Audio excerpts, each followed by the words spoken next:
జై శ్రీరామ్. ఆ కాంతిమంతుడు హనుమంతుడు అంతటా సీతాదేవికి నమస్కారము చేసి ప్రయాణ సన్నద్ధుడయ్యాడు.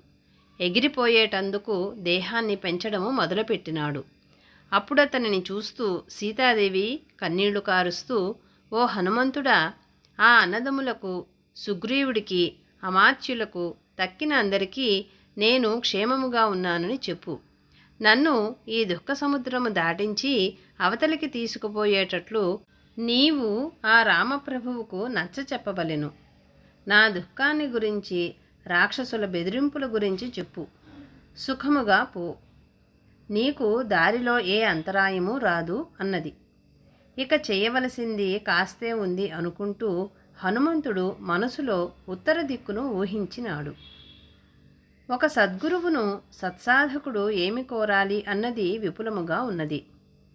సద్గురువును ఇతర విషయాలను కాక సత్సాధకుడు ఆత్మతత్వాన్ని లేక పరతత్వాన్ని కోరుకోవాలని తెలుస్తున్నది. అప్పుడే సత్యమును సాధించగలిగి సత్సాధకుడు అవుతాడు. సత్యమన్నది దైవానికి మరొక పేరు. సద్గురువు వచ్చినప్పుడు అతడు ఏ సత్యాన్ని తెలుసుకున్నాడో ఆ సత్యము తనను కూడా చేరేలా అనుగ్రహించమని కోరాలి. తన అహంకారముతో ఎంత బాధపడిందో ఆమె చెప్పింది.